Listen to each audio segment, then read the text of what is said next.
Our first guest is a talented actor starring in a new film entitled Me and Orson Welles, which opens in selected cities tomorrow. Let's say it together. I just pray to God your city has been selected.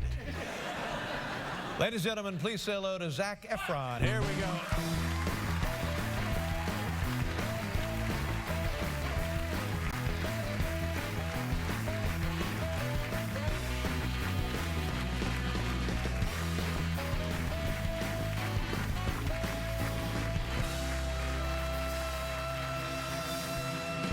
Being here. I don't know if you heard my little story about when I was 16 or 15 or something and drinking a whole thing of whiskey. And you're a kid yourself, pretty much. When you were, did you ever demonstrate behavior like that? Not at Thanksgiving. I kind of, I had a little bit clearer judgment at my Thanksgiving table. Good for you. Yeah, but we do have some pretty ridiculous things. Yeah. Yeah, but generally speaking, is it a good idea to get that out of your system and then move on, or just stay away from it altogether? You should tell me. Yeah. See, my problem was I didn't get it out of my system. I kind of enjoyed the whole thing. Yeah. And I smoked and drank for years. It's a horrible example. But speaking of horrible examples, tell me about jumping off a bridge in was it Vancouver? Yeah, I was in Vancouver, Canada. I was actually filming a movie. Yeah.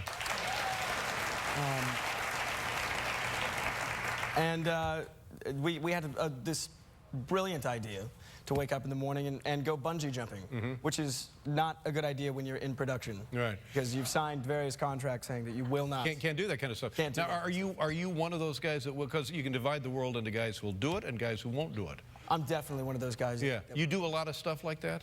Yeah, I've kind of always been a kind of an athletic kid. I always enjoyed extreme sports. Like what kind of, when you say extreme, what does that encompass? I like skateboarded when I was a kid, a lot of biking. Right. You know, just outdoorsy type stuff, surfing. Yeah. Skydiving, have you ever done that? I have not skydived, yeah. But I will. But skydiving, bungee jumping makes skydiving seem like a student film, honest to God. Really? Oh. Because there are too many factors you have to rely on in bungee jumping.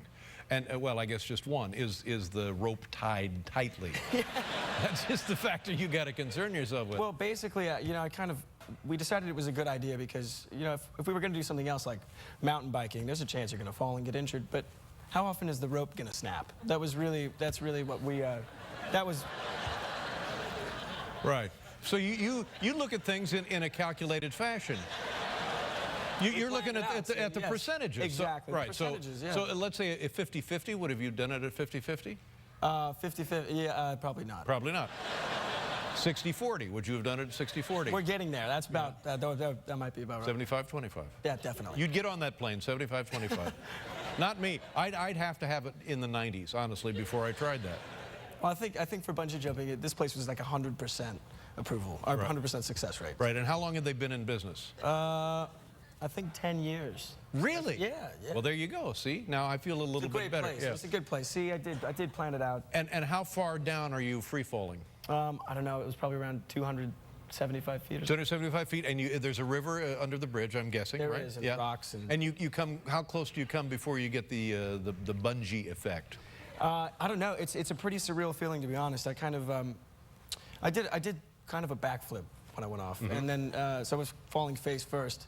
And what happens is it's a very gradual kind of like, it takes the tension up, but really slowly. There's no kind of like snapping action. Oh, so you don't get whipped away. There's no whiplash, really. Yeah. Well, a little bit. Yeah. A little bit. So I always thought that when you see it, it looks like you're going to just get jerked silly, but that's not the case of what you're saying. No, it's been perfected. Perfected, yes. Yeah. So let's take a look. Whoa! Nice. Yeah. Oh my God. Yeah.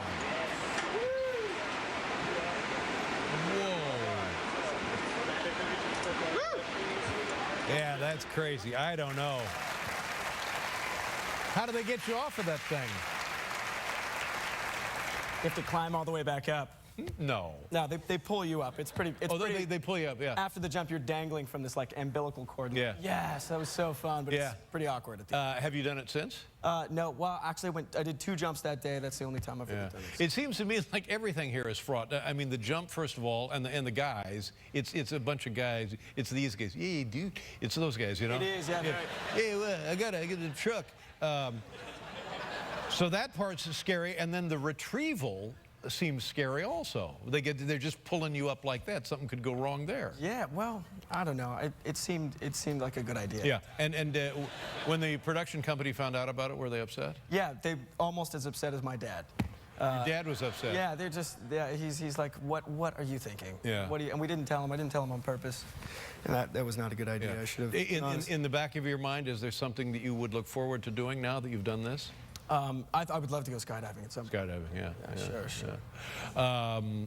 We have let's talk about the Orson Welles movie. I was stunned when I found out, because it looks like it's such a, the thing took place in New York at the Mercury Theater, and when I found out it was actually on the Isle of Man, where you filmed the whole thing? Well, it's tough. We couldn't really film in New York because, you know, the New York of old is, there's nowhere really that looks authentic enough today. So we recreated old New York. This is like 1937? 1937, yeah, exactly.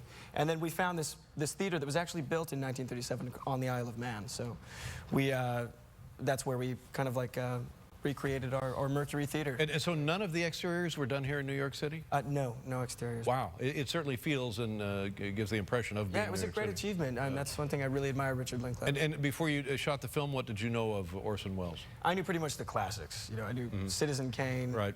I knew Ambersons, and I was familiar with War of the Worlds. But yeah, the big radio broadcast that scared everybody. Yeah. And I thought that made me relatively well educated on this guy, but I found out I didn't know the first thing about him. He was one of those guys regarded as a true genius. Absolutely. And responsible, has certainly genius work on his resume, and then just got a little wobbly here and there for one reason or another. Yeah, yeah. And toward the end of his life, when he was close to 300 pounds, he took up bungee jumping. No, but this is a fascinating look into his early life when he's really just a kid. Yeah, really just he's 22 years old, and he's you know, a genius, and his star is rising. Yeah, and yes, and nobody knew it more than he. He was a real supporter of his own abilities and talents. Absolutely. Let's take a look at a clip here, Zach. What is this going to be? This is my character kind of navigating his way into the show. You are the me in the Me and Orson Welles. Yes, I am me. All right, let's take a look. Can you play the ukulele? Mr. Welles, you'd be hard-pressed to find someone who could play the ukulele better than me. Kid's got balls. Will you work for nothing? Orson! Quiet, I'm negotiating. Have you ever heard anybody so in love with the sound of his own damn voice as Jack Gielgud? That drawing room school of Shakespeare makes my blood boil. It has nothing to do with the violence, passion, blood of the Elizabethan stage. Did you hear my Hamlet on radio? Yes, on the Columbia workshop last fall. What did you think? Well, considering the time constraints you were under trying to squeeze Hamlet into 2 half-hour broadcasts, I'd say the results were very close to brilliant. That is exactly correct. It's called Me and Orson Welles. One of the stars is Zac Efron, and it opens tomorrow. Perfect holiday film. Thank you very much, Zach. Thank you very much. Good luck to you in future endeavors. We'll be right back with Carrie Fisher, everybody.